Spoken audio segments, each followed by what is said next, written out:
Leave you laid out on the floor, try to duck and roll, hit and miss, now you counting stars. Should've practiced more, should've hit the mask, get out there more, claim that you're the best.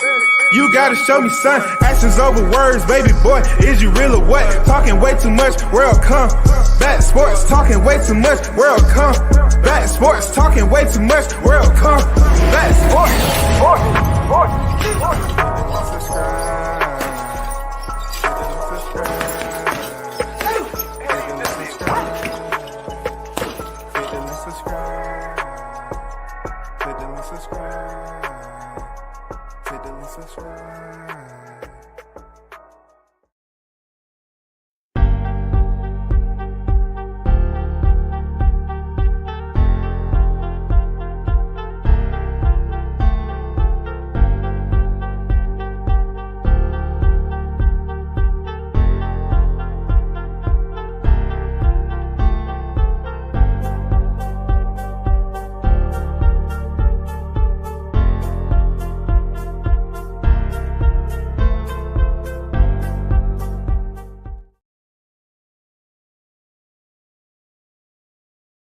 What's going on? Shout out to the hottest chat in the MF and game.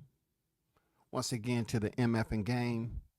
A-side official, no negotiations needed, period. You already know WCS is the first in the building. Salute to the chat, Big Blunts and Boxing on deck. What it do, Blunts? Salute to you, man. Samar Warren in the building. Salute to you. Peace and blessings below. Salute WCS certified. Stamp the like button and support the grind. I want to talk about some multiple topics here. You know,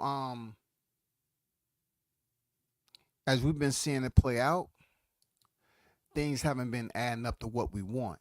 You know what I'm saying? I mean, that's pretty much how boxing is at this moment and moments before this. You know, over and over again, you know, it's disappointment. You know, people want to know why I do, or why sometimes I just say, okay, I'm going to do one live a day. Because after something take place like we just witnessed, then there's a failed purse bid. You look at it like, well, it's nothing that's going to be changed right now. Either is, you know, it's two options, and it doesn't benefit what we truly want. Okay, no matter how you put deductive reasoning, our influence would never push the needle or move it to a point to say, okay, we can make Jerron Ennis and Brian Norman fight anyway. No, now there's a lot more money has to come into play. You know, to even come up with a miracle, it has to be almost like a miracle, like Vasily Lomachenko going over to fight the battle and Devin Haney getting a shot. It has to be something out of the ordinary, something crazy. You know what I'm saying? Something unexpected will have to happen. In this case, since the failed purse bid by Eddie Hearn has went up in flames. And like I said, this is not something that I think that was, he did everything possible. He maximized his effort to go in there and win that purse bid. No, I don't look at it like that at all. It's some internal, you know what I'm saying? It's some internal conversation. It's an internal ulterior motives that had to do with Hearns not winning the purse bid. But I want to take you to an article right quick, okay? But first, I want to read you a tweet, okay? I want you to look at it in comparison to what's actually out there at boxing scene.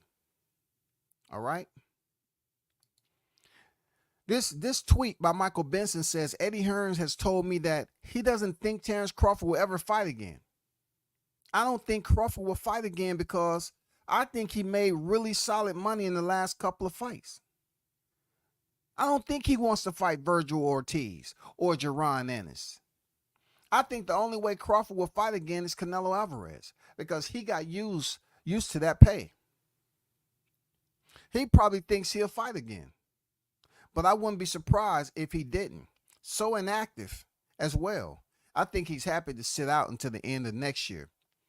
he'll be, I'm reading this off Michael Benson now. He'll be just waiting for a Canelo fight to come up. Now, what this tweet tells me is that the sanitation department, is real. Because I consider this tweet to be trash at the end of the day. I consider Michael Benson to be one of these individuals that pretty much has access like all the other media gatekeepers. You know what I'm saying? Those who intend to drop specific information at times. Michael Benson has showed that I don't know. He's sounding like the Inquirer a little bit. And I'm about to show you why in comparison. This is boxing scene, right? And I'm not saying it may not be out there. I haven't seen it out there yet. But this is boxing scene article going off the quote, right? And let me stroll to the top. It says, Eddie Hearn considers Devin Haney next fight crucial and doesn't believe Terrence Crawford will box again. So with Michael Benson, I guess he just extracted whatever quote he wanted to extract. So let's go right here. All right. To this quote right here. All right. This is the problem with Terrence Crawford. Hearn continued. Talking of the sport's present state, I don't think Crawford will ever fight again unless he gets the Canelo Alvarez fight. I don't think he's motivated to fight. He's made a load of money, and he's not going to take short money for a tough fight like a Virgil Ortiz. And I think that's the same with Devin Haney. It's a bit where the money kills the game a little bit because it's just unrealistic to make certain fights. But the next move for Devin is very important. Now, I strolled through this article, right? And I was trying to find out some matching verbiage to link up to what Michael Benson put out here. All right. This is Michael Benson, and he added, I think he's made really solid money in the last couple of fights. I don't think he wants to fight Virgil Ortiz or Jaron Ennis. Eddie Hearn has told me that he doesn't think Terrence Crawford will ever fight again. So I'm asking myself, did Eddie Hearns tell you something that was quite just off a notch that boxing scene reported? Because it seems like boxing scene put Virgil Ortiz in there, not Jaron Ennis. What would make it more juicier and spicy to the general public is putting Jaron Ennis' name in there. Of course, you know what I'm saying? But at this point in time, just the fact that Eddie Hearns is mentioning Terrence Crawford's name, he has nothing to do with the state of affairs that's going on with Eddie Hearns just totally blowing the freaking purse bid. The whole wasting of time and the minutes on the clock, not following through with the Brian Norman fight, which a lot of boxing fans would have liked to see. They would have liked to have seen this fight because, the expectations, like I say in the description, are high for 147 pounds and 154 pounds. But as the outlook turns into a mirage, it gets a bit more complex. You know what I'm saying? It gets distorted all over again. It has you disappointed as a boxing fan. It has you confused as to, are we going to see some big names that's in the same division, but yet the fight can't happen to 2 or 3 years from now. And that's why I said that it seems like the 147-pound division just was foreclosed because one of the so-called boogeyman, one of the top-notch, supposedly labeled a king, is supposed to be relocating, allegedly. So I'm saying, which is the truth and which is the lie? You know what I'm saying? Which is the truth, which is the lie? And then Terrence Crawford, it just goes to show you how much of an imprint he left on the 147-pound division, him and Errol Spence. I have to uh, basically highlight Errol Spence too, because he was a unified champion at 147 pounds. The build up, a lot of it was composed around Errol Spence. You feel me? So when he was picking up that last belt from Ugas, and the fight fans finally found an opening to say, you know what? We're going to get this fucking fight. We're going to finally get this fight. I mean, that was several years in the making, and talking and talking and talking and talking and talking, live after live after live after live after live. And it finally happened. Now, we don't have an Errol Spence and Terrence Crawford, but we could have potentially had a rivalry, y'all. You understand the tone of that? Like I mentioned earlier, you know, somebody needs to create a rivalry. And both of these fighters are in their 20s. I thought, with no error, without any doubt, I thought that we would finally get a rivalry. When I heard the 2-fight deal, that is something I mentioned before the information even came out. I say we need a rivalry, and it needs to be a 2-fight deal. Just like I talked about Errol Spence Jr. fighting Jermell Charlo. I say that could have been legacy changing. If they could have, man, if they could have went through with this and just kept it in confidence and pulled off the heist. You know how Floyd used to say he was doing daylight heist? All Spence had to do was go out there and fight Charlo, and Charlo come off the belts. That's just like the WWE. They be, you know, with choreography and all the scripts and all that. That's all they had to do. And then in the rematch, Jermell Charlo beat Spence, give him his first loss. Both of them still in good position, but now Spence has a lot more leverage than he does now.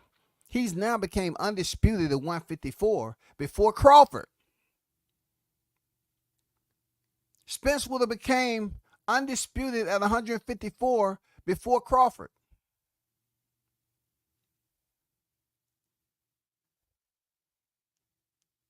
Also, Jermell Charlo would have had the opportunity to become 2-time undisputed in the same division. It would have shook it up. It would have shook it up. It would have shook up boxing.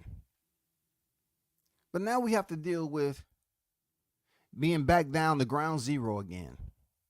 You know, Michael Benson putting out tweets. I don't know if he inserted Jaron Ennis to make it seem like, okay, that's the Clouders freaking building up, you know, their buzz again on Terrence Crawford's name. But I'm kind of exhausted, you know, when people continue to write Crawford's name at 147 pounds. You know what I'm saying? Attaching him to Ennis, knowing he's at 154, and there's some very, very exciting fights at 154. The way I see 147 at this point in time, right? Eddie Hearns, of all people, if his plan is to pretty much have these big name fights over in Riyadh season, then let it be known to the public that's your intent. But for us to go through a couple of weeks of negotiation with Norman Jr. and then for the shit to fall out, you know what I'm saying? To fall apart, and the money that you refuse to really put forth in the purse bid, $250,000, was pretty much something you could have injected into the negotiation process with Norman them.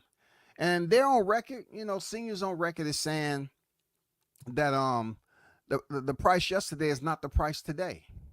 You know, their numbers are different now. Obviously, the numbers are different. But I do hear a lot of boxing fans talking about what numbers has he done? What numbers? Neither fighters really did any crazy numbers. Now, you want to talk about one being a higher value than zero. Okay, yeah. If we want to be petty, we want to act like, you know, man, we're chief financial officers, mathematical whiz. You know, we compete in all these contests. We figuring out all these very technical, high-end mathematical formulas. these unsolvable problems when it comes to boxing, I would say to myself, Jaron Ennis fought at Wells Fargo once, right? Kudos. But to hear people saying the same shit that they were saying with Crawford and Spence, it kind of gets you flustered a little bit, right?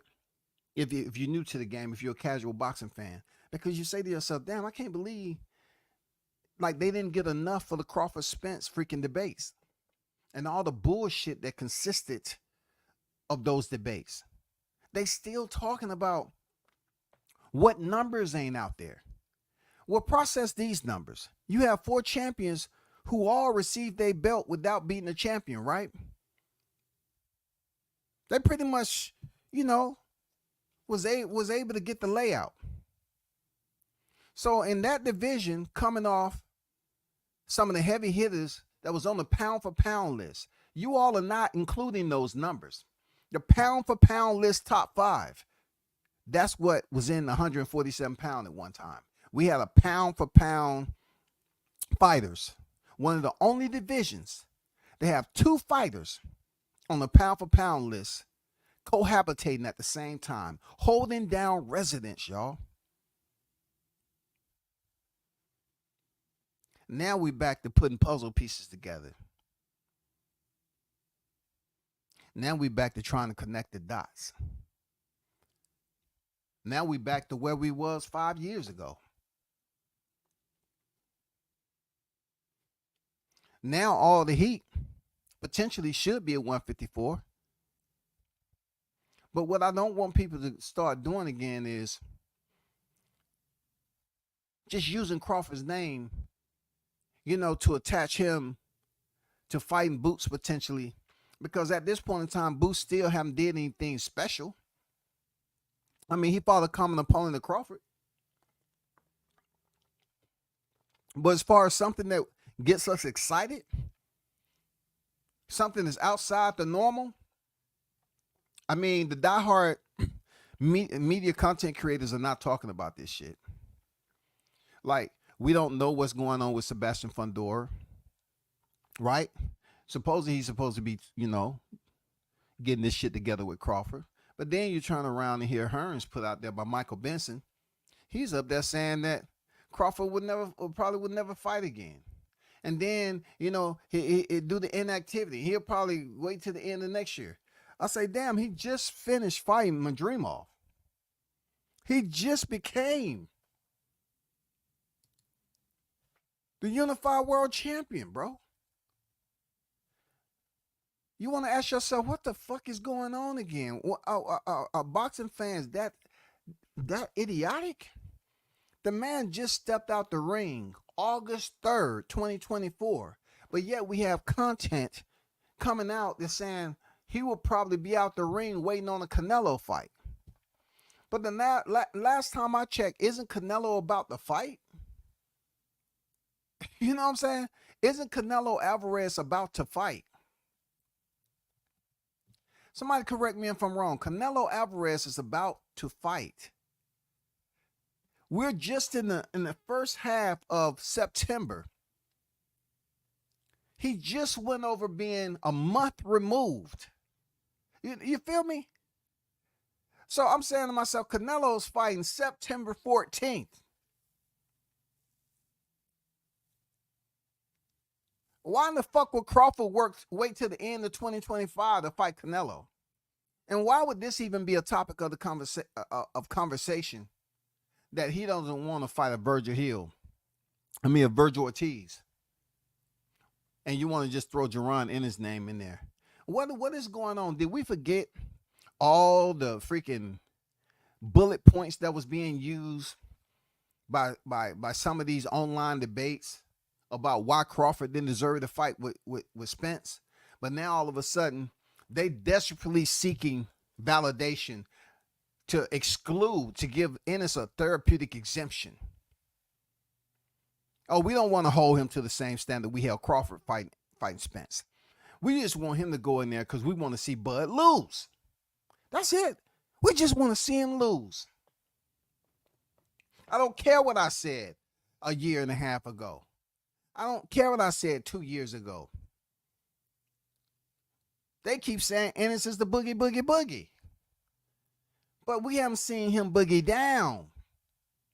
People are so desperate they want to throw Boot's name into a tweet when the shit wasn't even in the original article. Now we got so-called these guys that are the messengers, the Paul Reveres of boxing media. They riding around a horse sometime with their head cut off and shit. The headless horsemen. And they're inserting little informations into this shit and releasing it to the public.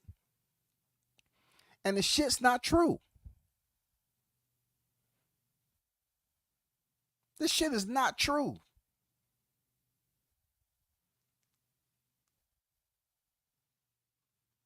The shakeup is real because you have Turkey Al-Sheikh who's on pause right now, right? He's getting ready. He has a, he had to fight first of a fight that he was in charge of, star-studded over there on the West Coast. You know what I'm saying? LA did his thing. But now we have to go back to what the reality is with this shit. The reality is that some of these promoters don't have the budget to put on these big fights. They just don't have the budget. So I would rather, Eddie Hearns just say he didn't have the budget, or he'd rather the fight, take place over there in Saudi because of the budget, because of the absolute budget they have over there. Just so U.S. and international boxing fans won't be disappointed to go through this whole freaking 200-yard dash of 2 weeks of all the media. I mean, I'm talking about all the media interviews that's put out there on the YTC that end up just being a part of the catalog. You feel me? It's a difference when you have media out there that's a part of the catalog that's saying, man, this is history right here. I was able to get so-and-so on my channel before this fight took place, and now it took place. That's history. This goes down in the boxing annals. I will always have this in my archives. But right now, all the media with Ennis and Norman, for them to potentially fight September, is just another live stream or interview that's in the catalog. It just falls in line, in ranks with other freaking content that's in there, and no action that's behind it, which sucks. You know what I'm saying? It sucks all to be damn. I ain't gonna lie. But it's just too many lies going on. Like, you know what I'm saying? Why, what would Crawford get from fighting Virgil Ortiz, who didn't want to fight him at 147? Why? Why do we want to see that, bro? Like, Virgil have to make up his mind.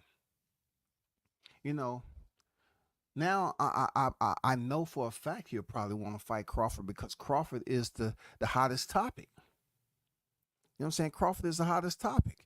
Yeah, Canelo may have a fight coming up with Edgar, but not too many people's talking about it because it's Canelo. Canelo is one of the only ones who's getting what he want right now, and people, I'm telling you, people are just like peeved about that. Not to the point he's making money. They say, "Oh, we done seen this again." Okay, all right. But when next week, when Monday comes around or something like that, the energy is gonna start to pick up. That's when you're going to hear people start talking more and more about this fight with Edgar Berlanga in Puerto Rico. You're going to hear people start trying to slide in there that Edgar has an opportunity to knock out Canelo. That's what I have heard some people say. Shout out to OG Mr. Golden. Shout out to Christopher White in the building. Salute to you, man. Man, we were just talking about trap media, man. We say, damn, where you been, bro? Salute to you. You know what I'm saying? Nah, I didn't put that up there for Trump fans. I put that up there as an imitation of Eddie Hearns. Okay, I don't want people to get it twisted. It was just a subliminal. That's all. Eddie's still trying to sell Bud versus Boots, but the bullshit's not going to happen. It's not, man. And that's why I'm driving the lane I am. You know what I'm saying? When it comes down to, Eddie just bailing out of this freaking purse bid, and then all of a sudden Bud name popped back up. Who gives a fuck? And trying to talk about a timeline about Bud, and he just fought August 3rd. It is September 4th. He's just outside of a full month of being out the ring, and they're up here talking about, well, Bud probably won't fight, and because he's waiting on the Canelo fight. Canelo has a fight right now, goddammit. Supposedly, Bud's supposed to be talking to Sebastian Fundora. Something. What's the point, man? This has no effect for good. Like, yeah, we were sipping out the cup. The shit was running over a little bit. Riyadh season, we had to fight. Yeah. 24 has been like, one of them manual freaking, them cabriolets back in the day. Motherfucker, like you got to get up on a slant, let that bitch start to roll, and then throw it into gear. Those of you that know how to drive a manual. And let that motherfucker start up and shit, and press the gas and get that motherfucking, the gas through the carburetors. That's how 2024 has been. It's been putt, go. We start sipping from the glass cup a little bit with Riyadh season, and now we waiting, to see what's next. We waiting to see what's next, bro. It's so bad that people was talking about. They was trying to really start arguments about Turkey Al Sheikh, charging $20 for pay-per-view and starting his own league, instead of talking about what we need to be speaking on. Are we going to see Crawford fight Fundora? Is Spence going to have some type of slot on the calendar anytime soon? Brian Norman, will he become the name, the first one to face freaking Mario Barrios out of the new champions up there? Lestantione's coming to the equation. Is it any way that we can get a surprise like we did? You know what I'm saying? Is it any way we can get a surprise rivalry like we're hoping for? We're trying to get a surprise rivalry. When has there been a rivalry? Like 135 was so hot, man. That shit was sizzling at one point. But everybody fought different people. Lomachenko ended up fighting the very same guy that they kept on saying he ducked. You know what I'm saying? How many fights did it take for Lomachenko to come back around and fight Devin Haney? It was Lomo, Tio, Cambozo, Devin, Lomachenko. But none of them fought each other twice. Except Cambozo. And Cambozo wasn't a good name, and that wasn't a rivalry. That was something that was in the fucking contract. That wasn't something that people wanted to see. Oh, man, this is a rivalry right here. Not after the first fight. I can see if the first fight would have been something like Canelo, Gennady Golovkin. But that was what you called a contract. Aussie double. Well, I'm saying it doesn't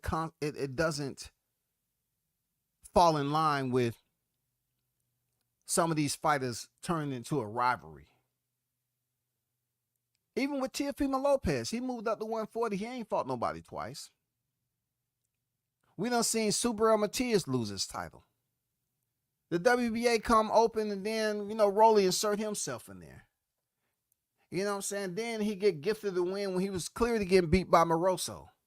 They bring back Moroso on the same card as Rolly Romero title shot. And Barroso wins the interim, right? Something to that nature.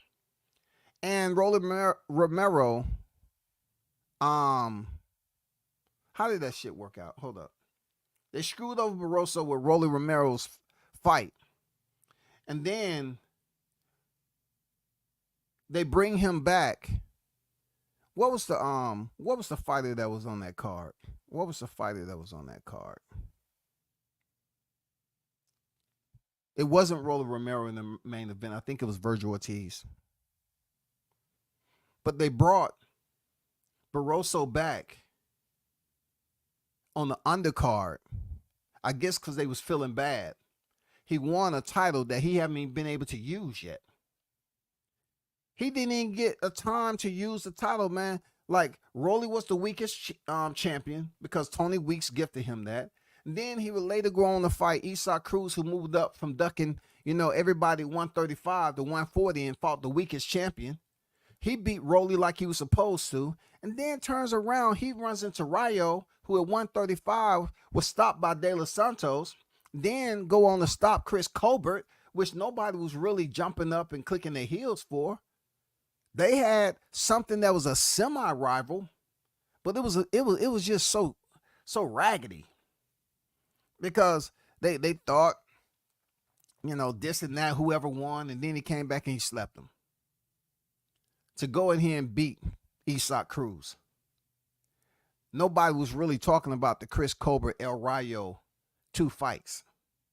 That's not considered a rival. We're talking about something, that we would have liked to see with Crawford and Spence. Even if the fight would have happened in 154, we would have loved to see a Crawford-Spence rivalry.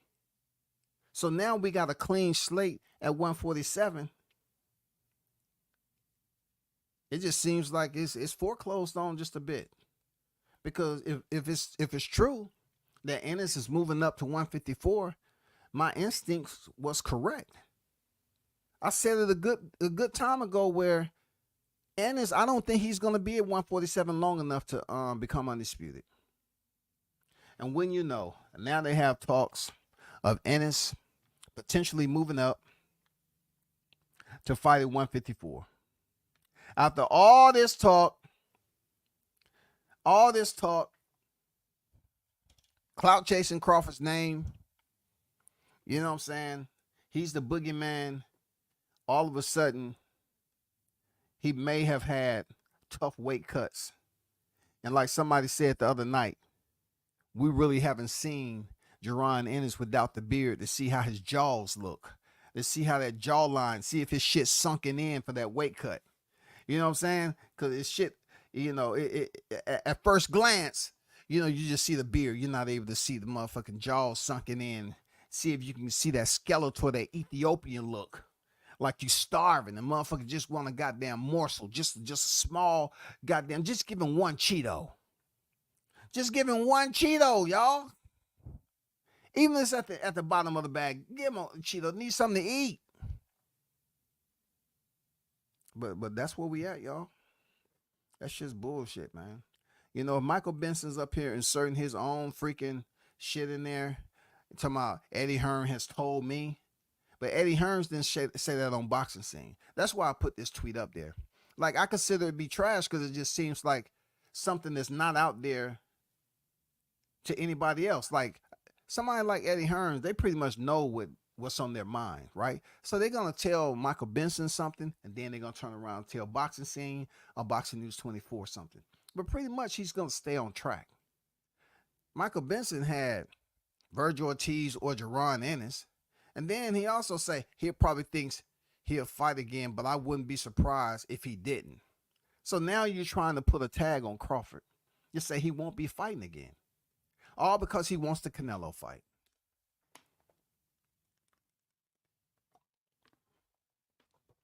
You know what I'm saying? All because he wants the Canelo fight. I mean, just recently we was hearing Canelo talking about he wasn't going to fight Crawford. He don't want the Crawford fight. This is boxing, okay? This is puppetizing. The media is strictly cultivated and sold in boxing media. That's just it. He said he didn't want the fight. And then he say he don't like fighters like Crawford. Then he say it's easy work. And then he goes somewhere else. People put out there that possibly he may revisit the Crawford fight. But right now it's all about Edgar Berlanga. The back and forth. And we didn't get this much tennis play when Jermell Charlo was coming up from 154 to 168 to fight Canelo. We didn't get that much tennis play. It wasn't no volleys going on, goddammit.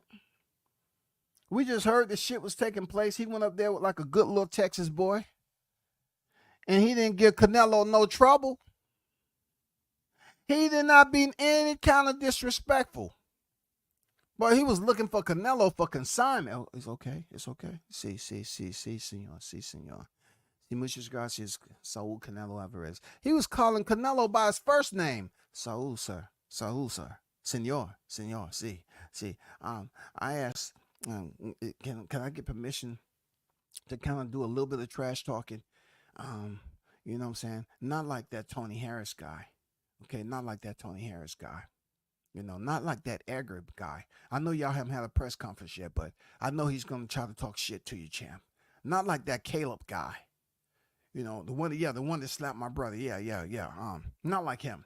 I just want to talk a little bit, you know, trash talk. Just a little bit on the edge. You know, not the have their hair standing up or anything. Just to kind of liven it up a little bit. Oh, see, you can, but you watch your mouth. Watch your mouth. You see, okay, thank you. Canelo still didn't goddamn do motherfucking thing. It's almost like Jermell was petrified. No freaking rivalry there. Because he doesn't have a name. You talk about the two fights Jermell Charlo had at 154, Brian Castano. That was just because the fight was a draw. It wasn't a rivalry, though, like the Spence Crawford potential. Deontay Wilder and Tyson Fury turned into a rivalry. Luis Ortiz and Deontay Wilder potentially almost turned into a rivalry because Luis Ortiz buzzed Wilder in the first fight. It has some intrigue, yo. But we're talking about 47-54. You know what I'm saying? We're talking about 47-54. And look, we can even throw Bivol in there. Canelo fought Bivol once, no return. You know what I'm saying? No return. 160, we don't know what the hell going on with that warehouse. But y'all be careful when it comes to the media out here. Like I say all the time, it's up to you. Like when you have listeners who want to be a part of the herd, they have loyal, you know, some of these content messengers, they have loyal followers who will listen to anything they say. I just look at it, I guess, from a more realistic standpoint. You know, not to include morals or anything into that, but morally in life, you have to hold yourself accountable, right? When you go to work, you have a schedule. You know what I'm saying? You have, if you're around a team environment, you have people that you have to go in there and set the example, right? But on the YTC, it just seems like people just let down their guard and they just want to be something that's not even considered real. They want to be a part of a fantasy. They want to live a double life. They hearing something that's a motherfucking lie, but they don't even want to correct it. They can say something crazy about a fighter. Yep, sure is. Crawford's definitely going to be out the next year waiting on Canelo. How stupid. That's all he does. He's inactive all the time. From 2021 to now, he's inactive, even though he's just outside of a month of fighting Madrimov. Just outside of a month, bro. And then when we think we you know, when WCS mentioned that the old guard was on their way out, the new guard was on deck. Now it's almost like they really treating the new guard like they're freaking novice to the game, like they don't have no tenure on deck. Isn't that what just happened with Boost? Like, yeah, it was all, you know, plastered all over media. He signed it with Matchroom and all that shit, right? But now it just seems like they playing with the youngins, man. Like they playing with them. How you gonna clout chase Crawford's name all that time without a backup plan? Come to find out, you end up fighting one of Crawford's common opponents. The same opponent that y'all dogged the fuck out. Then you couldn't go in there and stop him. You had to get Eddie Hearn's goddamn family doctor. Hey, you had to get Eddie Hearn's family doctor to come in there and act like they speak no English. Say again, mate. I don't understand you, mate. Huh? What is he saying? He said he want to quit. Did you hear it? He said he want to quit. Yes, referee, quit. Call the fight. He said he quit. He don't want. And Avanesian going, no, I said I want to go. I want to fight. You ain't say you want to quit. Call the fight, ref. Then it comes down to, two black fighters potentially sparking up another rivalry at 147 pounds. And we end up in the same place we was in 2022. Say I'm lying. It didn't get that deep, but we wind up in the same situation we was when they went into negotiations after Spence fought Ugas and the shit fell apart and Crawford went in there and fought Avanesian. We were right in the same motherfucking slot, yo. I know it's much difference in there, but we on the same thing. You know what I'm saying? Supposedly negotiations took place and then it fell apart. But with this fallout, it's very, very different.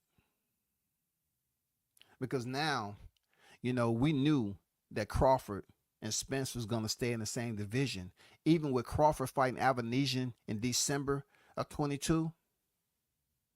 And then coming back around and revisiting the fight and the fight being made. These individuals right here, they're not in the same position when it comes to business part. They couldn't really fire up the cylinders to try to, know who to talk to kind of work themselves around making this fight happen. You know what I'm saying? We all know what happened. We all know, who was talking to who back then in 2023, the early part of 23, for this fight to come together with all the concessions and all that shit. These two young right here, they don't have that same leverage. It's not going to go down like that. So when you have them lacking the education and know-how to kind of circumvent and kind of put themselves into the negotiations like Spence Crawford, you get an implosion. And now they're talking about Boots moving up to 154 without even a one unification bout. So now you're thinking Boots move up to 154, and we have no idea. And the division is hot. Charles Conwell's up there too. I mean, look, this was the division right now, 147 for Boots to really try to establish a rivalry with Norman for at least a good 2 fights and 2 good paychecks. Kind of bring that notoriety because, hindsight 2020. But when it comes to prognostication, that shit is blurry than a bitch. You know what I'm saying? A bitch straight out of motherfucking happy hour and she done had goddamn 7 Long Islands and shit. Straight, top shelf. Bitch is stumbling all over the place. That's how blurry motherfucking boxing can be when you try to put predictions out there and prognosticate something happening. We can't really prognosticate what would have happened in the fight with Norman and Ennis. But what we can do is insinuate. We can say, okay, let me see. If the fight in Philly, hostile crowd, what, I mean, you know what I'm saying? The shit can get real blurry with all the freaking make-believe storylines on who may potentially get dropped, who did this in sparring and all that. Man, come on, bro. This shit becomes hilarious, man. They treating these youngins, man, like they novice. They treat them like they beginners, man. It's unfortunate, bro. It's unfortunate. And both of them are signed to a promotion too. Unlike Crawford, he wasn't signed to a promotion when he was, tying up those loose ends with Spence. He wasn't with a promotion, yo.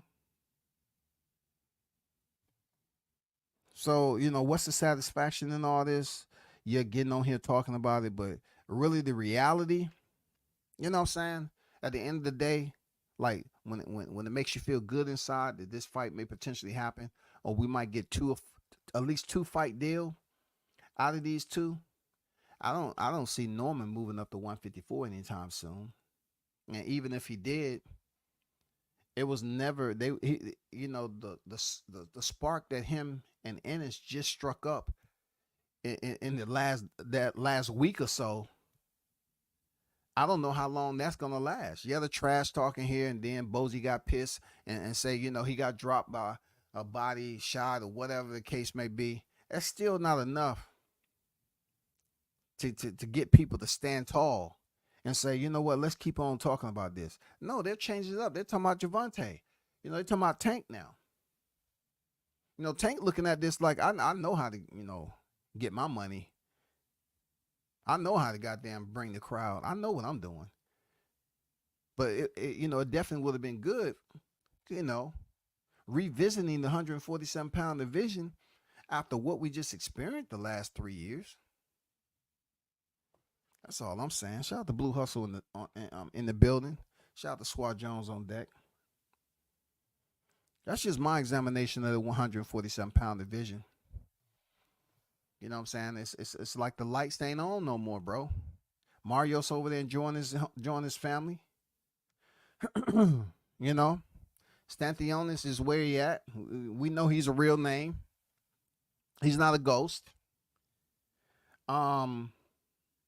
Norman already has a fight locked in for November. And then losing this freaking purse bid, and it's potentially will either vacate the title or go to Karen's freaking home in his backyard. Not his home, but around his backyard. So there's decisions that have to be made. Should Ennis go over there and fight, you know what I'm saying, in another country? Or should he go to 154 and fight Amo Dreamov? Are they confident to go in there, when you put a declaration out there, like Bozy did, and say, of course, it was after Crawford. But Bozy said they'll stop Madrimov. So a lot of people want to see how Ennis would fare against Madrimov. A lot of people want to see that shit. I wouldn't mind seeing a Madrimov fight. I wouldn't mind seeing it. If he's trying to fight common opponents than Crawford, and people want to see Kim Boots at 154, given the medical report, just like they was prognosing freaking Errol Spence's being weight drained, maybe Boots will look a little bit stronger and come into his frame since he don't have to cut weight at 147 no more. Maybe he can go there to 154 and be a whole entirely different fighter. If he's able to get my dream off or coming upon the Crawford, cool, let's see it. You know what I'm saying? Make that shit work. But goddamn it, we tired of them walking in the ditch.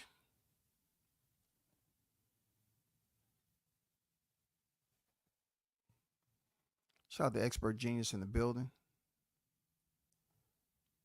Plus, say they're selling this same dream to Boots behind closed doors. The Eddie got to stick to it outside. He wants Boots to feel safe moving up to 154. Crawford already said he want to fight more now that he moved. My caveat is, yeah, if Eddie Hearns, let me back up a little bit. I'm just very curious to know if Eddie Hearns made Boots aware that he was going to put very basic, simple effort into this purse bid. And did they go over all the particulars that said, hey, what my limitation is in this purse bid is not really high. So one or two things that happen. What I'm trying to do is lowball and go in there and get the less money, pay out the less money for this fight. It's more money for you, Jerron. It's more money for you. But that's only contingent if Corinne's promoter doesn't come over the top. You know what I'm saying? So it was almost like a freaking poker game. It was almost like it was some gambling going on there, really.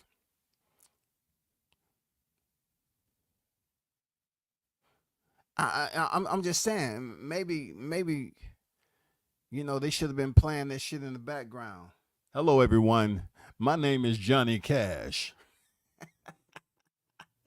Hello, everyone. My name is Johnny Cash. And maybe there's a little betting going on. Maybe Karen's free promoter, they threw one more bid out there and was hoping Eddie wanted it so bad he'll come over the top. I don't know. I don't know if they got stuck.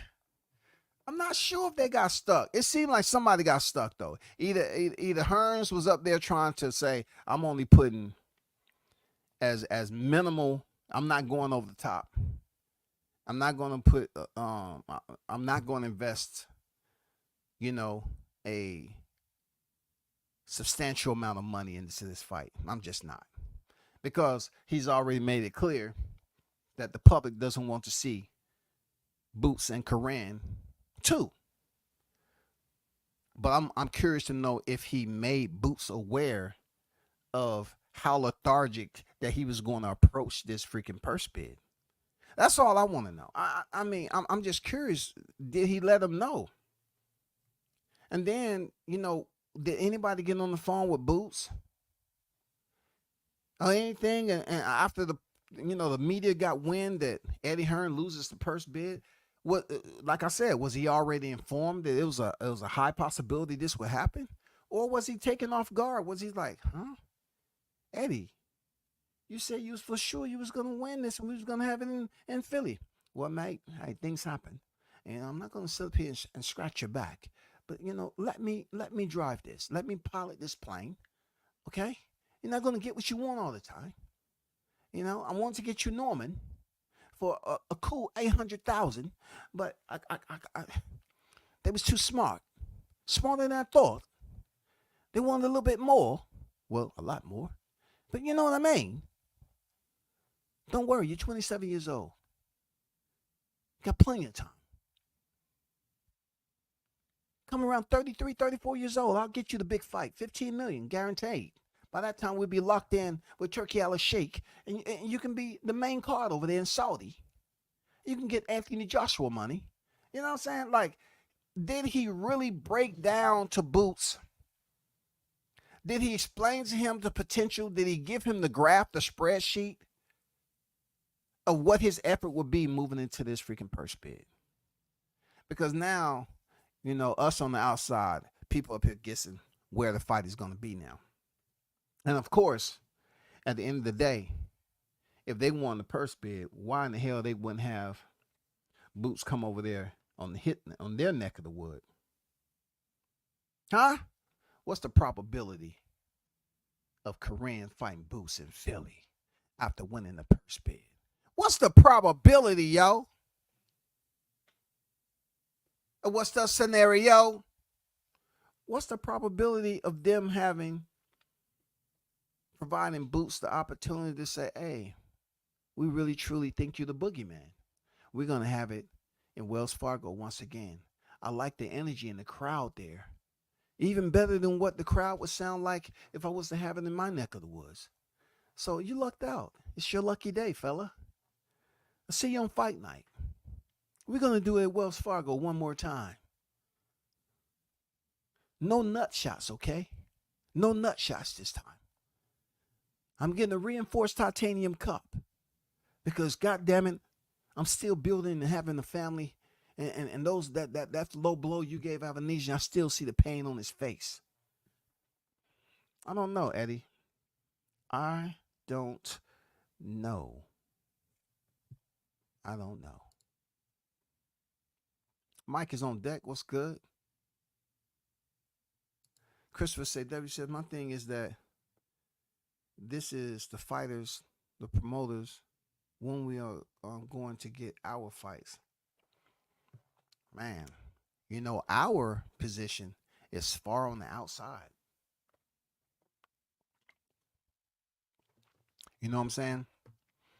OUR may be a very short word, and it may look like it's along the lines of unity, right? Grouping, grouping, our. It seems like there's some, possessiveness about it, some ownership. But no, not in that case. When you put our with boxing, no one knows how to, you know, place it into the importance of making things move, the progress, the traction. I don't know. To answer your question, I don't know. I have no idea how to place our fights into boxing because this is how they use us. Okay? It's a lot of time, a lot of minutes that's pro bono in this boxing shit, especially on the YTC. Now, when you want to talk about hour when it comes to releasing news, yes, that's when hour comes into play, and they drop some news like Michael Benson, and they want to inject it or exacerbate it as much as they possibly can, and then put it out to us just so it can get free promo. You know what I'm saying?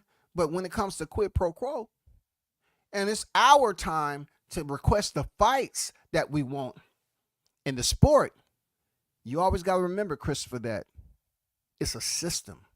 And when you have no one that's in charge of the system, everybody has their own way of running the system. So we're not going to get no type of exposure. We don't have no type of influence, no type of charge, no superiority. There's no avenue of approach for us to go and say, you know what, we want these fights right here, goddammit. And then the promoter say, okay, we hear you. You want that fight. So how much are you willing to put up for the site fee? No, that's your job. Oh, yeah. So you saying the site fee is our job. Okay. Well, why don't you help out with drafting up a fight card for the? Oh, that's your job. Oh, that's our job too. Okay. So drafting up. I mean, site fee. We got to take care of that, which we already doing. We gotta get a fight card together, okay? And I know what you can help out with. Why don't y'all take care of the flights, the lodging, the food? You know what I'm saying? All the administrative logistics of the fighters. Then and only then we will listen to you and allow you to be a dot, not a period, just a dot somewhere in the equation of helping plan the process. Can you help out with all the flight arrangements for the team, chief second, the fighter and all that? Can you arrange all that? Can you pay for the room and all that? Can y'all do that? If the YTC can get together and you all come up with the funds, then we will put OUR from the outside to the inside. And y'all can feel more important than y'all actually are. You know what I'm saying, Christopher? That's what it is. That OUR, it don't mean shit. Because we ain't helping out with them to do anything. We can't pay the site fee. I don't know if y'all know what the site fee is for freaking New York, Vegas. It ain't cheap. And then getting a fight card together that means something to the fight fans. And then also you got to come up with you paying the fighters. They got to agree to it. I mean, it's just so much goes into play that tells me that our fights will continue to be at the bottom of the motherfucking barrel, yo. I mean, like, the big names out there, who's supposed to fight who, what makes sense. The system does not have a controlling authority. It doesn't have a controlling authority, bro. It's nobody in fucking charge. The system is just running it, running its own way. Like I always use this analogy to the tree of life when it comes to boxing. All the branches that's bearing fruit, and you don't know who's eating on the left side of the tree. You don't know who's taking fruit off the right side of the tree. You don't know who's at the north side or the south side. Everybody's freaking goddamn picking fruit off the boxing tree, and none of it's uniformity. From regional cars all the way up to, regional promoters all the way up to the big promoters. So they're not going to take us serious, bro. We're going to have to continue to be disappointed. You know what I'm saying? We have to continue to be on the outside creating all this freaking fantasies. That's all. I wish, man, I wish we can, man, I wish, you know what I'm saying? We're going to be a part of the Make-A-Wish Foundation. You know what I'm saying? Them pennies add up there, Christopher. We're going to Make-A-Wish Foundation. If you just donate a penny today to get a match we want tomorrow, we would truly appreciate it. We just had another donation. Oh, somebody donated 5 pennies. Kudos to you. Man, we're on our way. You know what I'm saying? We're so far off. Shout out to the OG. How can you be the boogeyman when your own promoter won't build enough money on your fight to keep it? I say it like this, Golden. I don't believe they was they was believing their own hype.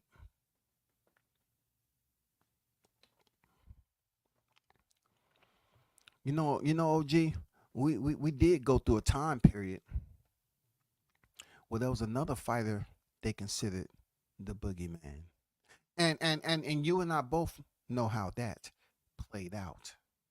You know what I'm saying? We witnessed the massacre.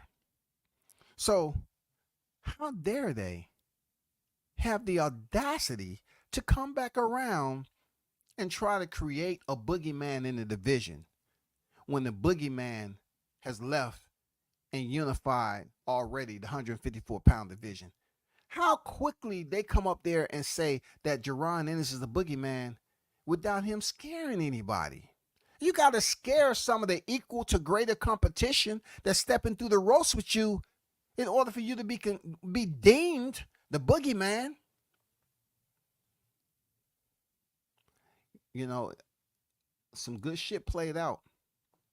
I'm gonna be honest, some good shit played out for me though, because I was just wondering how long it was gonna take for the resistance to start when you had these individuals that was on the Boots train bandwagon riding, and now, Brian Norman had picked up the belt. I was curious as to how long it was gonna take before they start putting up that resistance and say, hold up, y'all ain't gonna have us in the division like we got damn subordinates and keep on talking about this nigga the boogeyman. What makes him the book? You know what I'm saying? And then it played out the way it did. Finally, they stood up. Real talk. Shout out there to you, Blue. I see you in the building. While the people listening to Eddie Hearn, everything the dude be saying for years have been false. And every time he gives his opinion, it comes back wrong. I wouldn't say every time, but you have to understand, Eddie Hearn just came a long ways from the first time he signed that Dazn deal, that 1.6 billion, and they was acting like he was getting $1 billion, but it was contingent in every 2 years. And since he's been on, with them, they have posted the losses. It's been incredible. Nobody want to talk about that. But Eddie's came a long ways. He has. He's came a long ways since, people realized who he was, and they was trying to act like they was going to stop Eddie from doing business in the U.S. and all that. They weren't going to do shit. Eddie ain't going nowhere. He going to be around here for a long time, especially if he's brushing elbows with royalty over there in Saudi. You want to talk about plugs? That's a nice plug to have. Jones said, Eddie gonna match Boots with Madrimov. I think Eddie likes to downplay Bud and build Boots' name by attaching his name to Bud. Clout chase, in my opinion. Eddie knows Boots talented, but no personality. I agree with majority of what you said, But more so when the no personality comes into play. They pretty much said that about Bud majority of the time, because he wasn't really fucking with the media like that.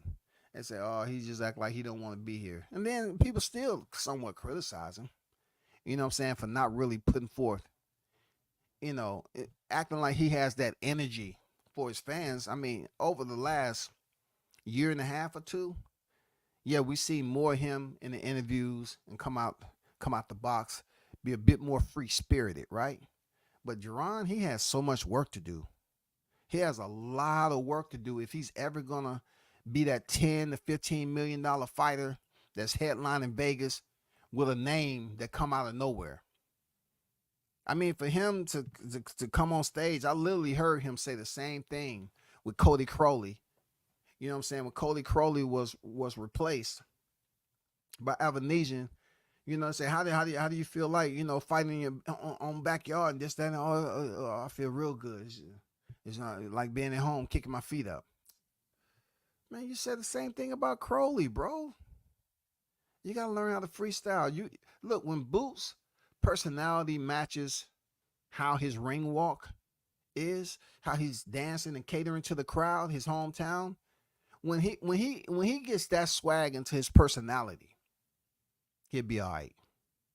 But like I said before, Boots he don't like the camera too much, bro. Like one-on-one private conversations, just hanging out, in his own space, he's cool. But getting in front of the camera, he ain't there yet. And Bozy, if you're listening, you need to get him some PR work. Because that man, when he's in front of the camera, it's just almost like reminding me of Sesame Street, the Cookie Monster. You know what I'm saying? He was stuffing all those cookies in his mouth. No, he wasn't eating the motherfuckers, but he was just, he's just going through the routine, bro. You need to get some PR work because the dude is 20, your son is 27. He has a good solid 10 years to etch his name in the history books of boxing. From whether it be 54, 60, up all the way up to 68. He's going to learn some PR work. He needs to learn. Real talk. As far as Eddie Hearn's clout chasing Bud, yeah. He clout chased Bud anytime he get, but the shit has played out. It's diluted. He used up all his time on that motherfucking. It's it. They used it up. Ain't nobody talking about that shit no more. When Boots got the title, the IBF, the way he did, and he still haven't really did anything with it. Like you got the title hoping Bud come chasing you, and he already done white gloved the damn division and moved on. And now you might be potentially moving up to 154 after one defense. What was the IBF should be slapping themselves? Like, what was all that for? Just to say you was a world champion in 147? And now you about to move after one defense? Oh my God, no, brother, no. Eddie gonna learn. He's gonna have to up the dough, working Boots. Who wants to fight a talented fighter that can't help sell, and they have to do all the selling? Gonna need a bigger slice, Eddie. Man, talk your shit, man. You know what I'm saying? Talk that. Educate. You know what I'm saying? Eddie, his biggest, I think the most effort was when he initially signed Boots. And what they do, they piggybacked off Crawford's name, acting like now they got Boots. And hey, Jerome really wants to fight Crawford. I think that'll be amazing, a massive fight. I think it'll be a massive fight. We just have to wait to see what Crawford does if he really wants to fight Boots. I really think he's scared. I mean, that shit played out when Eddie Hearns and Crawford had their interaction over there, and Crawford told him he was undefeated versus Eddie Hearns fighters. I mean, he just told the man straight up, man, hey, you're gonna dedicate the rest of your boxing life trying to find a fighter to beat me. And by that time, the last granule of salt would have exited the hourglass, and I would be retired from the sport. So, I mean, unless Eddie Hearns is gonna, go to these foreign lands and trying to find out some special fighter. I don't know. I mean, it don't seem like, because the fighters that's here that he can put in there with Crawford, I don't know who they are. I know not who they are. I don't know. He need to clout chase Norman. You know what I'm saying? That's what he need to do, Blue. You know what I'm saying? Eddie Hearn need to cross. He need to goddamn clout chase Norman or something. Just switch it up. Clout chase Norman. Say, you know what? To the people, I fucked up.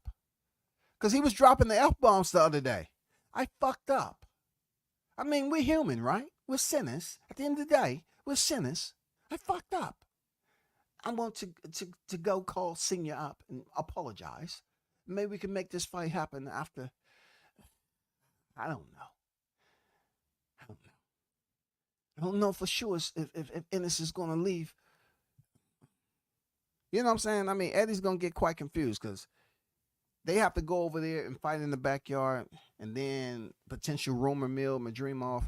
Man, Eddie don't know what the fuck going on with Boots, but if you ask him about AJ, he knows what's going on. If you ask him about Shakur Stevenson, he knows what's going on. I think Boots about to be the next Tevin Farmer. They know he over there with Matchroom, but they don't hear anything about him. You know what I'm saying? I think Boots is about to become the next Tevin Farmer. No knock on Tevin Farmer. I like you, man. No knock. You're a good guy. You know what I'm saying? But you was over there a lot, and people really didn't know what was going on with you. They didn't really know when you was fighting. They didn't know none of that shit, bro. The fact you use J.D. Vance in the thumbnail is savage. Yeah, man, it's always a message, dog. You know what I'm saying? It's always a message. That's all. Because they don't believe the bullshit he's talking either. Hey, they don't believe what JD talking about. He talking and talk. And just to think, it's a possibility he may be the VP. And what the hell we gonna do for our country then? Shit. God damn, man. He's the guy running for vice president with Trump. Playboy Marley. Hey, man. I try to stay away from the politics, bro. But I will take some shots on a thumbnail, though. And people have to figure it out. Bud has more personality than Boots, though. No cap. We all knew media was not Bud's strong point, but at least has moments. Boots look like a fish out of water in pressers. For sure, man. For sure. I agree with that. But it wasn't so Bud would just say the same thing over and over again. It's just the fact that, when he didn't want to even entertain interviews, any type of scrum. And now to see him entertaining the scrums, being that I was able to ask him questions like, hey, he don't do bad at all. Like I told people, I remember when they was prepping Jaleel Hackett down here in Atlanta. When Tank Davis was down here fighting. After the post-fight presser was over, they got with Jaleel Hackett when he was with Mayweather Promotions and had him up there sitting where the fighters was at and grooming him to know how to speak to the dang media. Now look at him. Jaleel Hackett knows how to speak to the media. Real talk. Even when he was cutting weight and looked like he was drained the fuck out, he still did a pretty decent job. But at the end of the day, I don't know how long he's going to be at 147. I just had to put that in. I don't know, man. The 147 is there for the taking, but it might turn into 140. And only one person. I didn't think I'd say that. One person that can change the time on the clock, y'all. One person that can bring the rebels together and get this shit popping in 147. And that's if Teofimo Lopez decides to kind of start up something with Brian Norman. Teofimo. Teofimo would be the right opponent stylistically. He don't like movers. Norman doesn't move like that except when he's closing distance. That would be a great name for Norman to come out, a breakout fight for Norman, just like Teo when he fought Vasily Lomachenko. That'll be a good fight.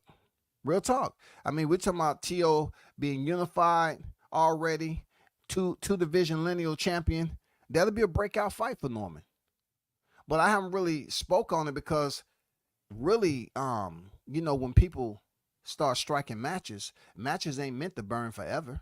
I'm waiting for them to goddamn, set a fire that has some pretty good height to it when it comes to T.O.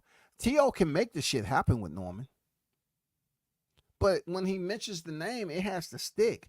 Like, he was talking about he wanted to fight Crawford. Nobody's criticizing him for talking that shit, but they criticize Crawford for Canelo. So I'm waiting on T.O. to just zoom in and let us know that Brian's his target precedence. Once he let us know that Norman his target precedence, and he started talking this shit, then people start gravitating. Oh, that's a pretty good fight right there. Oh shit, that's gonna be pretty good. Let's see what's going on. Let's see. But man, we ain't hearing shit, bro. We're not hearing a motherfucking thing about that, man. And that'll be a really good fight if Ennis decides to move up to 154. That would bring some life back in the 147-pound division, because Teo, even though he didn't take the route that maybe say a Josh Taylor or Jose Ramirez took, it was they both had a pair of titles when they fought each other. But Teo did defeat a pound for pound guy, 2-time gold standard Olympic champion, 3-division world champion at the time. You know what I'm saying? This is a good opportunity. Brian Norman he got his first belt at 147, and here comes Teo. Just like Lomachenko, 1 division short, but he has 2 divisions to his name now. He has 2 divisions to his name, and he's been on the pound for pound list. So this would be an extremely worthy breakout fight for Norman to entertain. But then it comes down to who's going to put up the funds. How's that going to work? Because they are under the same banner. You know what I'm saying? And Teo haven't had no breakout pay-per-view fights. So I'm trying to think, like, yeah, he may be sponsored by Bud Light and all that, but will they be able to entertain the fight on the Top Rank? That's my biggest my barrier right there with, crossing the finish line with this, to see if Top Rank would even, entertain this shit. I think it's a very solid matchup. Real talk. I think it's a great matchup. I think if the talk with Teo, Brian Norman would ignite just a little bit more with motherfucking gas, instead of just like lighting that shit with match. If you're talking about flamethrowers, if Teo get back to how he talk his shit to the media, I think motherfuckers will start leaning in a little bit closer and say, oh shit, I like this fight. If he stopped talking about Crawford and moving up to 154 and they putting that shit in the media, he over there training with Canelo. Right? He's over there with Canelo. So who is he getting ready to fight? I don't want to see Crawford Teofimo Lopez. I don't want to see that shit, to be honest.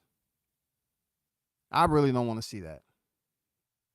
I don't want to see it. And I don't want to see Teo move up to 154 either. When 147 is right there for him to possibly make a run for undisputed. You know what I'm saying? Now's the opportune time, because you really don't have a unified champion at 147 at this point. It'll be the perfect time for Teo to bring some light to that damn division. And the first fighter, for him to do that, of course, in his sanctioning body would be Brian Norman Jr. That'd be great. That'd be awesome. Now we can start talking about Ennis, let him go, And then we just start focusing on freaking Teofimo Lopez and Brian Norman. Shit. It ain't like Tio ain't been on the canvas. It ain't like Brian ain't been on the canvas. Both of them have been on the canvas before, bro. Tio has picked up his loss, early. And Brian Norman is still undefeated. I think it's a perfect matchup to spark up that damn disco lights at 147 like we used to have.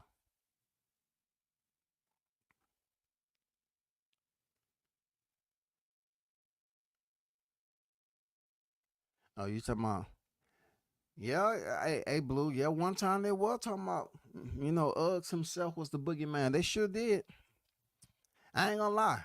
They at one point in time they did say that he was the boogeyman, didn't they? Didn't they? Jesus Christ. Shout out to Tough Glove Boxing for the $5 super chat. Lighten up the tree of life for WCS. I appreciate you, big dog, for that $5 super chat in the Cash App. Much appreciated. Y'all definitely be sure to check out Tough Glove Boxing. Go over there and subscribe to the channel, man. You know what I'm saying? Support. If I ask you to support the channel, it ain't a bullshit ass channel. I don't just say support everybody now. But definitely go support Tough Glove Boxing. Appreciate it. One love to you, brother. At WCS, salute fam. Drop the Cash App. I'd rather you get the whole 5. Anyway, salute to the rest of the fam. Yeah, man. It ain't nothing like that Cinco, right? You know what I'm saying? Hey, thanks, man. It ain't nothing like the whole 5, shouted, for real. Hey, if you would have dropped $3 and I say, God damn, he don't even think I'm worth a whole 5 in this motherfucker? God damn, I'm gonna stop doing lives, man. I'm just gonna stop doing live. I can't get the whole 5. He says, yeah, be died with Eddie. I'm telling you, man, he's just too easy right now, man. You know what I'm saying? With his over when he overly express, put all that umph on the beginning of massive. You know what I'm saying? It's a massive. Eddie really helps you, believe that massive is the word massive. He quantifies that shit. It's massive. We was giving him 12 million. Now we made him a massive offer. We give him 12.5. That's more than he ever made in his career. Massive. Shit. Damn, man. You're absolutely right, fam. 147 has become the 140-pound division. Oh, my God. You know what I'm saying? Look, it's so much popping at 140. But then again, we thought it was going to be a semi-rivalry there with Antoine Russell when he fought on Boilo. And then we thought Matias was going to maintain the belt. And then they allowed Isaac Cruz to come in there and fight the easiest of the division. Only to go up here and lose in a very, absolute great, entertaining fight. Very entertaining against Jose Valenzuela. Salute to him, man. You fought a very smart fight. And look, the only thing they did was pretty much go back to the film of when he fought Giovanni, I believe it was, right? Whatever that fighter was. I mean, they kind of exposed freaking Isaac Cruz with some boxing, keeping distance, very active on the jab. Yeah. But the way Rayo did it, oh man, perfect. Shout out to my guy Haynes Legacy in the building. What's good with it, Haynes? Salute to you, man. Hope you're feeling well on this Wednesday. Never mind about the Cash App. I already had it. Okay. Yeah, man. At the end of the day, we still wishing and hoping that we get some concrete news. I do want to let me stop sharing this. I do want to take you to this other article, okay? Where is it?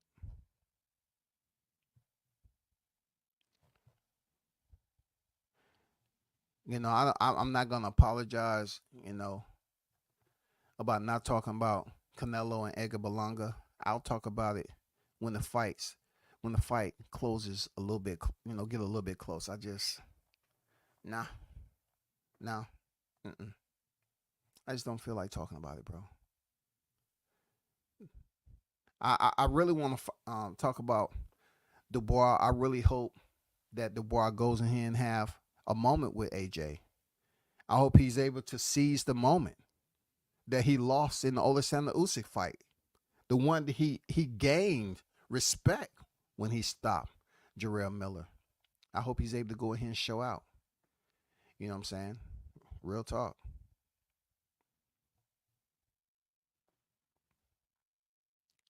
I want to let me share this right quick.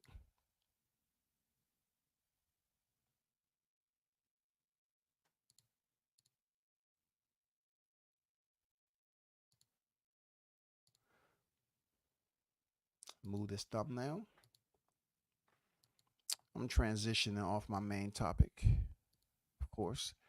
Boxing News 24 put out an article, Jazz and Boxing.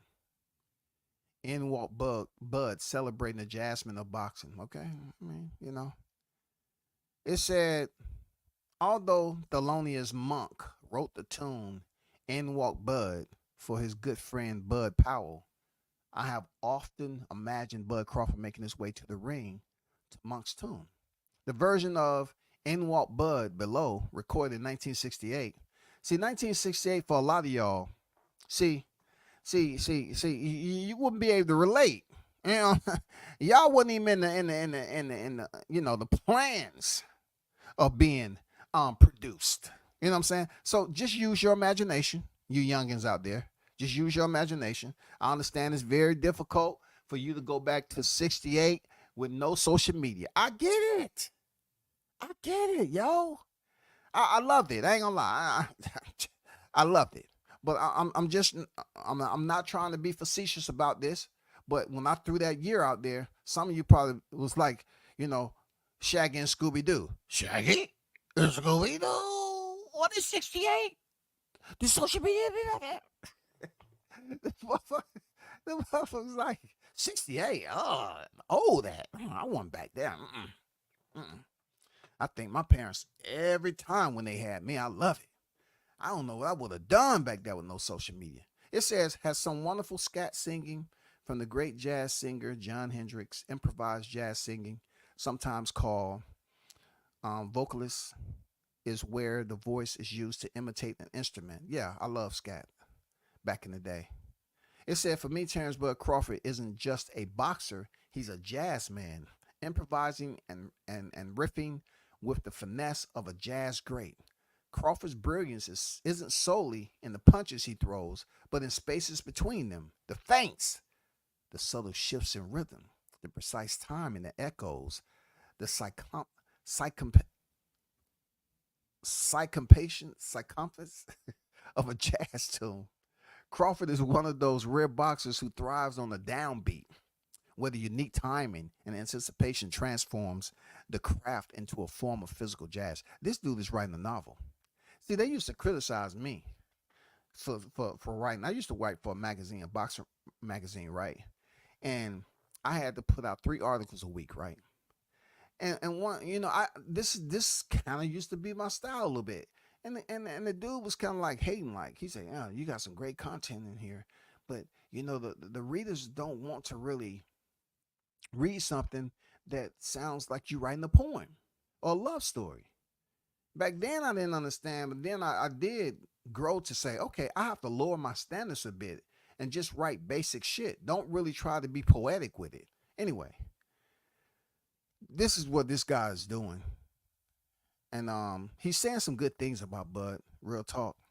He said Crawford, along with the many other brilliant boxers in history, with his impeccable timing and ability to fight on the downbeat, embodies this intricate dance between jazz and boxing. His ability to anticipate, to counter with precision, And to create moments of brilliance out of thin air is reminiscent of a jazz musician's ability to improvise on a familiar melody, transforming it into something entirely new. A good example would be Coltrane's astonishing versions of My Favorite Thing or Sonny Rollins' deconstructions of Alfie's theme from the soundtrack of the movie starring Michael Caine released in 1965. Once again, they go back some more years in 1965. A lot of y'all that was born in the 2000s, I know, you know what I'm saying, the 90s, I get it. I get it. It said for me, Crawford's connection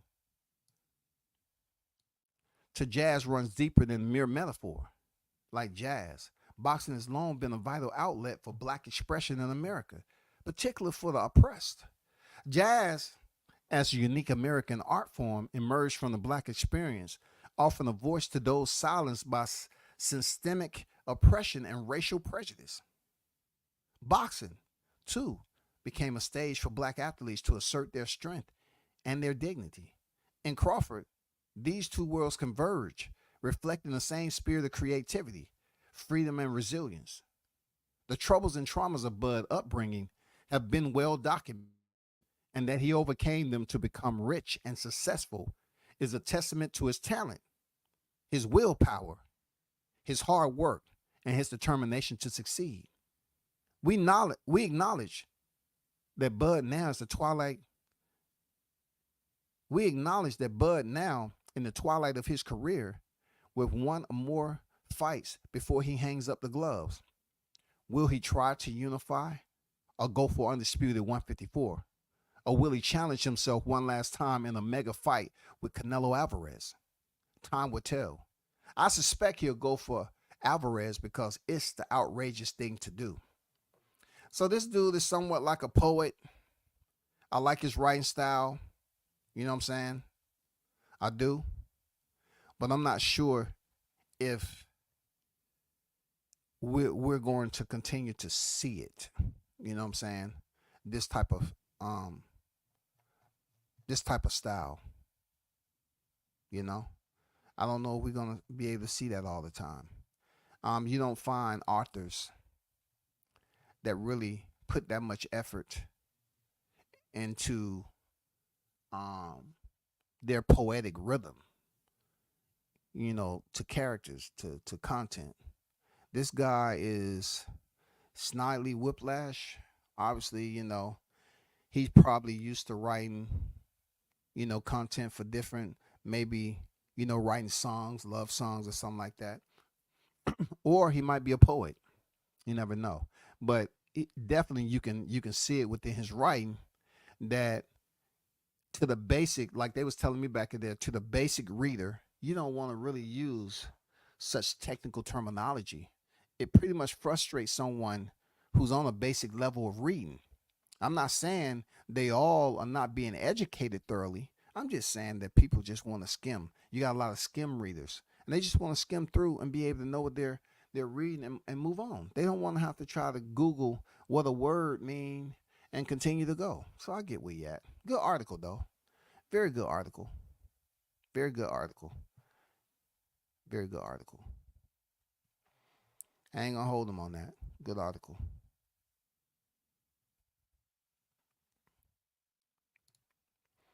It says Brian Norman. This is Boxing News 24. It say Brian Norman Jr. versus Cuevas set to steal the show on Davis versus Lima's card. Shout out to Keyshawn headlining the card. Brian Norman Jr. fighting Cuevas on the co-main. There has been a lot of ruckus about this. You know what I'm saying? The banging of the drums. That a negotiation that we thought merit all the attention that it was getting fell apart. And then, you know, to find out that Brian's last payday was 99K, and this one's 300K. So there's an influx in what he's getting paid. But then people was, you know, talking about him co-main, in which yes, it does look a little bit funny on the co-main event, but the paycheck is there. Some was saying, well, why don't he just hold out and don't fight Cuevas, and wait for Boots. I think, in my opinion, if Boots go up here and fight, um, now that they won the purse bid, if Boots go up here and fight Hearn and Norman doesn't get a paycheck, that wouldn't seem smart. You know what I'm saying? That wouldn't seem smart at all. The article reads, Top Rank has announced that Brian Norman Jr. will defend his WBO welterweight title against a capable contender, Derek Cuevas, in the co-feature spot on Keyshawn Davis versus Gustavo Limas card on ESPN Plus November 8th at the Scope Arena in Norfolk, Virginia. Shout out to Norfolk, old stomping grounds for me. I had my first smoker. I fought my first smoker up there, the Marines against the Army, on there. The valuable diamond Norman Jr. 26 victories, opposite 0 defeats, hosted by 20 knockouts, will go to war with the hard-hitting number 7 ranked WBO contender Cuevas, 27-1, 19 knockouts, in a chief support, and will likely steal the show from the main event clash between Keyshawn and Limas. It's an upside-down card with talented fighters like Norman Jr. and Abdullah Mason on the card, while struggling flawed Keyshawn is the main event. So let me put the parking brake on. Who's writing this? Okay, Nation Vegas. He said, while the main event, he said, he credited Norman Jr. Abdullah Mason, and then he shitted on Keyshawn. He said, while the struggling, flawed Keyshawn is the main event. See, this is what I'm talking about. These authors, they have their likes and they have their dislikes, goddammit. They say undercard gems. Kevin Davis versus Solano, Yace Solano. Abdullah Mason versus Johan Vasquez. Shout out to Abdullah Mason. They do have a heavy undercard. I ain't gonna lie. Troy Isley versus Tyler Howard. Austin Deanna against DeAndre Pettis. That's a pretty decent undercard right there. Hell yeah. And that's without Norman Jr. and Cuevas. That's nice. That's nice. I think this is gonna be Abdullah Mason's 5th fight this year. Troy Isley out there at B&B, he been looking spectacular lately. You know what I'm saying? That's pretty good.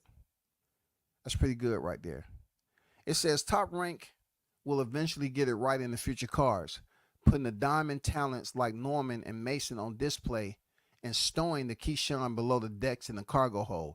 Dang, this dude does not like Keyshawn. He said display and stowing Keyshawn below decks in the cargo hold. They said put Keyshawn in the cargo.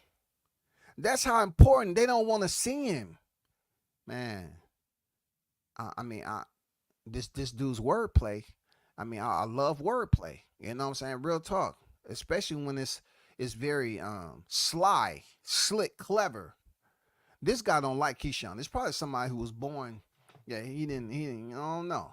Keyshawn must have took a family member, relative's lunch money or something. It was this guy's freaking kid or something. I don't know. This is why I like reading articles. A lot of people don't like reading articles because, for one, they may not be able to pronounce certain words. I don't know how to pronounce every word, but sometimes, you get an author like this and you say to yourself, damn, what he got against Keyshawn? Like Christopher Williams, he hate Crawford. It goes on to say, promoter Bob Arum is pushing hard to make Keyshawn a star, but his work has cut out. His work has been cut out because he's shown the kind of talent. Okay, hold up. Promoter Bob Arum is pushing hard to make Keyshawn a star, but his work has been cut out because he's shown the kind of talent that Brian Norman Jr. has displayed. In recent fights, Keyshawn has looked like a lemon, struggling against Miguel Meduino and Nahir Albright. Oh, wow. He's goddamn twisting that. He ain't just poking him. He's twisting the blade in there. He said in the Maduino fight, Keyshawn looked like a WWE wrestler, using wrestling moves to avoid getting knocked out by the powerful Mexican fighter. He looked like one desperate dude trying to save his hide in whatever way he could to go full WWE. Davis was trying everything he could to keep Maduino off of him. And the only thing he could think of was to grapple. He's going in. Well, Keyshawn was grappling in that fight. But I ain't going to get on him because Keyshawn just had a baby. Shout out to your newborn, homie. You know what I'm saying, youngin? Shout out to you. I remember those days, Keyshawn. Shout out to your firstborn. And ain't nothing as special as your firstborn. Shout out to you, bro. This article goes on to say, time to offload the lemon, yo. Ooh, wait. He don't care if Keyshawn just had a baby or not. He's trying to put that kid up for adoption. He's just going in on Keyshawn. It said after that fight, if I was one of the top brass for Aaron's company, I would be figuring out how to offload the lemon, Keyshawn, because he's not panning out. Ooh. Those fights showed that Keyshawn is not the guy that some people thought he would be coming out of the Olympics in 2020. However, if fans had watched Keyshawn's fight against Cuban Andy Cruz in the finals of the 2020 Olympics, you could see that he would have problems in the pro ranks because he couldn't handle pressure.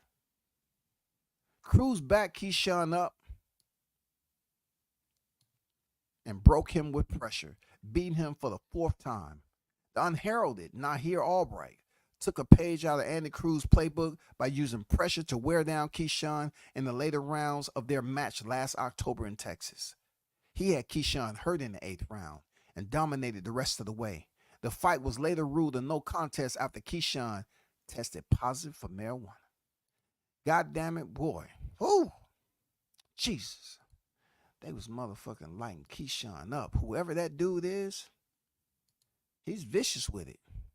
He wasn't using any freaking, grandiloquent words. He was getting straight to the point, straight goddamn box cutter, pocket knife, whatever you want to call it. He got straight down to the razor blade.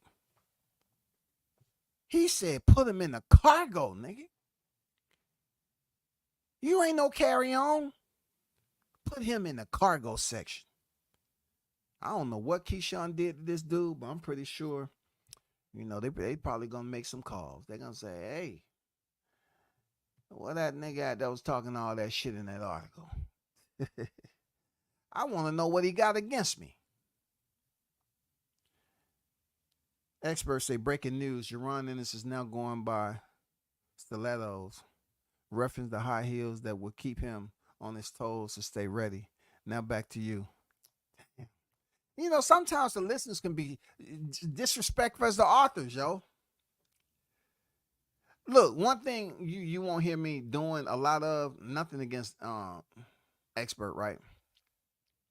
I don't like, especially when it comes to brothers and putting them in heels.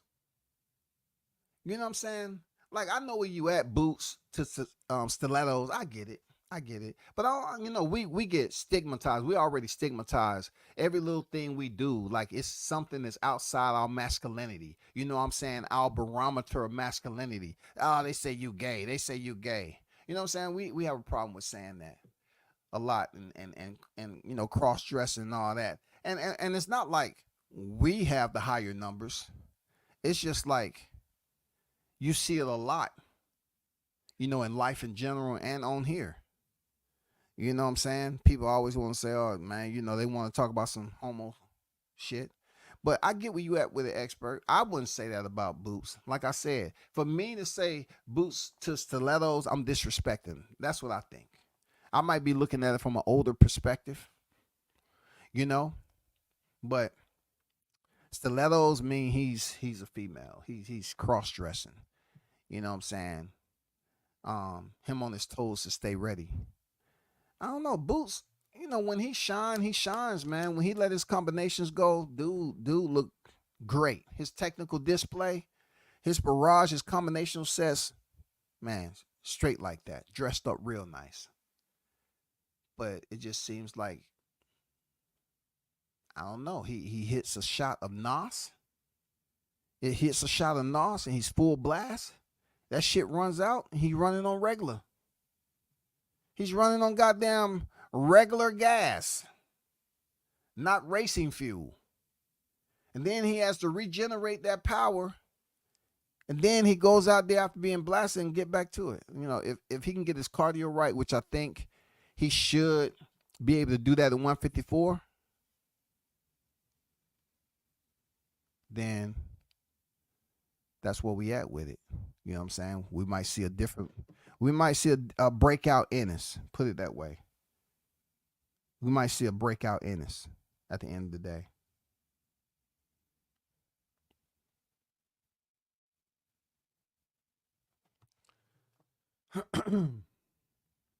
Yeah, I can't really put no heels on another brother like that. You know what I'm saying? Even bitch ass Drew. I'm not gonna put heels on him. I'm not gonna put heels on him. You know what I'm saying? That's not my flow, man. But shout out to the hottest chat in the MF and game, man. Appreciate y'all for supporting the channel. You already know it. No, check out the news by Shaw News. You know what I'm saying? Check out Tough Glove Boxing. Check out the Mac Mob.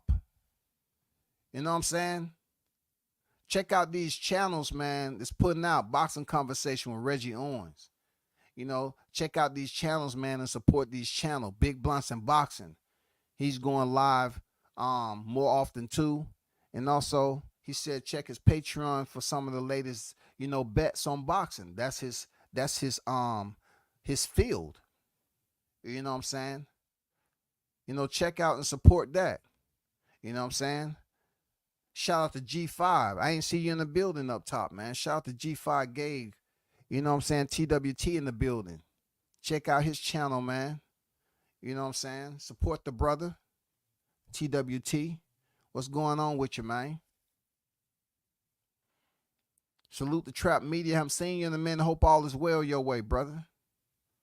You know what I'm saying? Big shout out to Christopher White, man. Always supporting the channel. Appreciate your brother as always.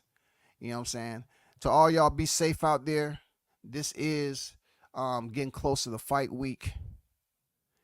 You know, we do have some pretty decent fights that's coming up. Pay attention to some of the interviews that's still out here that's going on with the Normans and Ennis. I think they're pretty decent. I know Mill City Boxing was having. I'm gonna check it out. He didn't have them on immediately when I did the live because I was gonna speak on. I didn't know if they was coming up with something new or they was gonna talk about something that's already going on. But check out the interview. I know he had Zab Judah on there as always. So I'm curious to see what that's about. But yeah. Y'all hold it down, man. Take it easy. Thanks for your support. I'm out.